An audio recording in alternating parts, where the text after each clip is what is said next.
Boa tarde, pessoal. Tudo bem? Meu nome é Rafael Marinho. Sou ministro de louvor da Igreja Internacional da Graça de Deus, na cidade de Bandeirantes, no estado do Paraná. Amém? Hoje é minha primeira postagem aqui no meu blog, meu primeiro vídeo que eu estou colocando aqui. Esse blog é destinado à Palavra de Deus, a palavra que o Senhor tem revelado no meu coração, tem trazido ao meu coração através do Espírito Santo de Deus. Essa palavra eu gostaria de compartilhar com vocês. E hoje, a minha primeira palavra, eu queria falar um pouco sobre Naamã. E como Deus usou uma garota, uma escrava, para mudar a história de Naamã. Como Deus se compadeceu de Naamã e fez dele um homem do Senhor. Mesmo ele sendo de uma tribo que não pertencia a Israel, mesmo ele sendo de um povo estranho, Deus foi com Naamã. E eu quero compartilhar com vocês, contar para vocês um pouco a história e de como Deus usou uma garotinha. Amém? A história de Naamã está descrita no livro de 2 Reis, no capítulo 5. Vamos ler o versículo 1. Naamã, comandante do exército do rei da Síria, era grande homem diante do seu senhor, e de muito conceito, porque por ele o Senhor dera a vitória à Síria. Era ele herói de guerra, porém leproso. Saíram tropas da Síria, e da terra de Israel levaram cativa uma menina, que ficou ao serviço da mulher de Naamã. Disse ela à sua senhora: Tomara o meu senhor estivesse diante do profeta que está em Samaria, ele restauraria da sua lepra. Amém? Vamos parar por aqui. Ou seja, Naamã, a Bíblia fala que o Senhor Deus deu a vitória à Síria sobre Israel através de Naamã, porque Deus era com ele, porque Deus tinha um plano na vida de Naamã. E dessa vitória, eles levaram cativo com eles, da terra de Israel, uma garota como escrava. Eles levaram. E essa garota foi trabalhar com quem? Com a mulher de Naamã. E nessas conversas, você sabe como uma mulher, né? Gosta de conversar e tal. Essa garotinha chegou na mulher de Naamã e disse: Ora, minha senhora, tomara o meu senhor, que é Naamã, estivesse diante do profeta que está em Samaria, e ele o restauraria da sua lepra. Ou seja, essa garotinha, Deus usando essa garotinha aqui para ser boca dele, para falar com Naamã. Ou seja, ela poderia pedir inúmeras coisas. Ela estava escrava, ela poderia estar murmurando contra Deus, ela poderia estar resmungando, mas não. Ela foi boca do Senhor para falar com Naamã. Ela disse: Olha, minha senhora, tem um profeta lá em Israel, tem um profeta em Samaria, que ele pode resolver o seu problema, que ele pode resolver o problema de Naamã, que ele tem a solução para Naamã e ele vai curar Naamã. Fale com ele, porque ele vai curar Naamã. E o que ela fez? A mulher foi, contou para Naamã, e Naamã chegou até o rei e disse: Ó rei, vamos ler o capítulo seguinte. Então foi Naamã e disse ao seu senhor: Assim e assim falou a jovem que é da terra de Israel. Respondeu o rei da Síria: Vai, anda, e enviarei uma carta ao rei de Israel. Ele partiu e levou consigo 10 talentos de prata, 6.000 ciclos de ouro e 10 vestes festivas. Levou também ao rei de Israel a carta que dizia: Logo, em chegando a ti esta carta, saberás que eu te enviei Naamã, meu servo, para que o cures da sua lepra. Tendo lido o rei de Israel a carta, rasgou as suas vestes e disse: Acaso sou Deus com poder de tirar a vida ou dá-la, para que este envie a mim um homem para eu curá-lo da sua lepra? Notai, pois, e vede que procura um pretexto para romper comigo. Ou seja, quando Naamã foi contar para o rei dele, falou: Olha, rei, a garotinha que é minha escrava, ela disse para minha mulher que aqui na terra de Israel tem uma pessoa que pode me ajudar, que ela pode me curar dessa lepra. O rei disse o que é Naamã: Naamã, pega ouro, pega prata, pega vestes e leva para Israel. E junto com você eu vou te mandar uma carta de apresentação, vou te apresentar ao rei de Israel. E Naamã, quando chega em Israel, ele pega com a sua comitiva, com todos os bens, com todos os presentes, ele vai até o rei de Israel. E chegando ao rei de Israel, ele entrega a carta. E o rei de Israel, quando recebe aquela carta, ele acha que é o quê? Que é uma armadilha do rei da Síria para querer entrar em guerra com eles de novo. Ele não percebe no momento que é uma estratégia de Deus. Mas por que ele não percebe neste momento? Porque a garotinha falou para a mulher de Naamã: Naamã, na minha terra há um profeta. Ela não disse na minha terra há um rei. Ou seja, Naamã procurou a pessoa errada. A garotinha tinha dito que naquela terra tinha um profeta que iria ajudar Naamã, e não tinha dito que era um rei. Ou seja, trazendo para os nossos dias de hoje, muitas das vezes a palavra do Senhor fala conosco. A garotinha, nesse contexto da Bíblia aqui, ela se diz, ela era como se fosse o Evangelho, como se fosse a palavra do Senhor falando conosco. Ou seja, a palavra do Senhor nos manda ir a tantos lugares, ela nos manda ir para lugar A, só que o nosso coração, a nossa razão quer que a gente vá para o lugar B. E nisso há um confronto de ideias, há um confronto de desejos. E os desejos do Senhor são mais perfeitos que o nosso, porque Deus tem o melhor para cada um de nós. Ela falou que o profeta iria ajudar Naamã, não que o rei iria ajudar Naamã. E Naamã fez o quê? Foi até o rei. Ele foi a pessoa errada. Quantas vezes nós que estamos aqui, eu, você, a gente procura a pessoa errada? Nós colocamos a nossa confiança em homens. E o rei disse aqui: acaso sou eu Deus, algum Deus para que eu possa curar? Acaso sou eu Deus que eu posso dar a vida ou tirar de alguém? Pessoas erradas, meu irmão. Nós vamos procurar os nossos problemas onde nós achamos que é melhor e esquecemos do plano de Deus. A palavra do Senhor não mente, a palavra do Senhor é clara para falar conosco, que Deus tem o melhor para nós. Amém? E essa garotinha aqui, sendo usada por Deus, nesse contexto representando o Evangelho do Senhor, disse claramente que na terra de Israel tinha um profeta que iria ajudar a Naamã, e Naamã procurou a pessoa errada, que era o rei de Israel. Porém, o plano do Senhor ainda não tinha terminado na vida de Naamã. Como se diz, né? Fofoca. Naquela época não tinha MSN, não tinha Orkut, não tinha nada, né? Que hoje é tudo muito rápido, a internet aí. Mas só que naquela época tinha os fofoqueiros, como hoje também tem. Imagino eu que quando Naamã chegou à presença do rei de Israel, entregou aquela carta que queria presentear o rei com aqueles bens, todos já ficaram eufóricos. E essa notícia chegou até. E o que aconteceu depois? O rei de Israel rasgou as suas vestes. Ou seja, ele rasgou as suas vestes com medo do que o rei da Síria poderia entrar e invadir Israel. E a notícia chegou até quem? Até Eliseu, que era o profeta do qual a garotinha tinha falado lá com a mulher de Naamã. E vamos ler aqui. Ouvindo, porém, Eliseu, homem de Deus, que o rei de Israel rasgara as suas vestes, mandou dizer ao rei: por que rasgaste tuas vestes? Deixa ouvir a mim, e saberá que há profeta em Israel.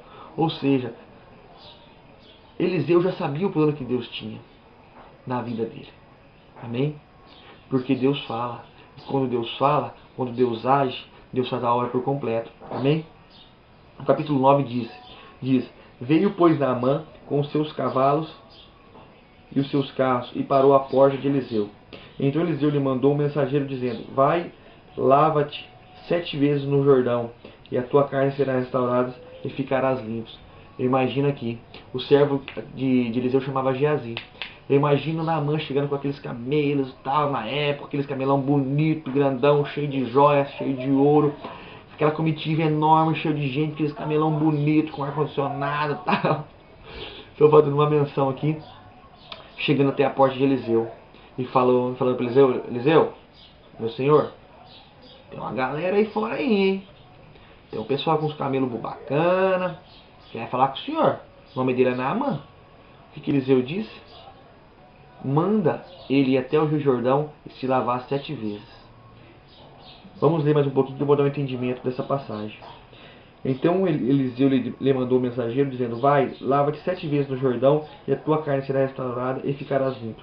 Naamã, porém, muito se indignou e se foi, dizendo: pensava eu que ele sairia a ter comigo, por-se-ia de pé, invocaria o nome do Senhor, seu Deus, moveria a mão sobre o lugar da lepra e restauraria o leproso. Não são porventura Abana e Farfar, rios de Damasco, melhores do que todas as águas de Israel? Não poderia eu lavar-me neles e ficar limpo? E voltou-se e foi com indignação. Ou seja, Naamã, de tudo isso que estava acontecendo, Naamã era soberbo. Naamã queria o quê? Que as coisas fossem do jeito dele. Ele queria que Eliseu recebesse ele, colocasse a mão sobre ele, invocasse o nome do Senhor e ele seria curado. Só que a obra do Senhor não é como nós queremos. As obras do Senhor que Deus tem em nossas vidas é como Ele quer. Porque nós não podemos compreender o plano que Deus tem em nossa vida. Nós temos somente que obedecer. Naamã tinha que somente obedecer para ele receber a bênção dele. Amém? Só que Deus, como eu falei anteriormente, o plano que Deus tem, os sonhos que Deus tem para nós, não se acabam. O que Deus tem para nós, aquele que é nascido e lavado, aquele que é escolhido por Deus, não morre sem antes a palavra se cumprir na vida dele. sem antes os sonhos e os desejos do Senhor se cumprir na vida dele. Amém? E Naamã, aqui, ele levou consigo também uns amigos dele. Esses amigos dele aqui representam o Espírito Santo. Porque esses amigos aqui vão falar com Naamã e vão convencer Naamã que ele estava errado e que era para ele cumprir a palavra que o profeta tinha dito a ele. Amém? Porque Naamã, na sua soberba, ele disse: ora, como eu, sendo um chefe de estado, vou me lavar no rio sujo, que era o Rio Jordão? Ora, lá na minha terra tem rios melhores. Será que eu saí da minha terra para vir aqui para me banhar num rio sujo? Ou seja, ele queria fazer do jeito dele. Porém, o Senhor ainda não acabara a obra na vida de Naamã. E vamos ler o versículo seguinte. Então se chegaram a ele os seus oficiais e lhe disseram: Meu pai, se te houvesse dito o profeta alguma coisa difícil, caso não farias? Quanto mais já que apenas te disse: lava-te e ficarás limpo. Amém? Esses oficiais aqui, meu irmão, nesse contexto eu vejo como o Espírito Santo de Deus. Ou seja, quando Deus tem um plano para nós, que Deus nos mostra, que Deus nos fala através da palavra dele que nós devemos fazer tal coisa. Só que nós, mas isso é muito difícil. Não, eu quero fazer isso, eu quero fazer assim, eu quero fazer assado. Mas o Espírito Santo que nos convence do pecado, que nos convence do nosso erro, vem e fala: não, olha, fulano, ciclano, faz assim.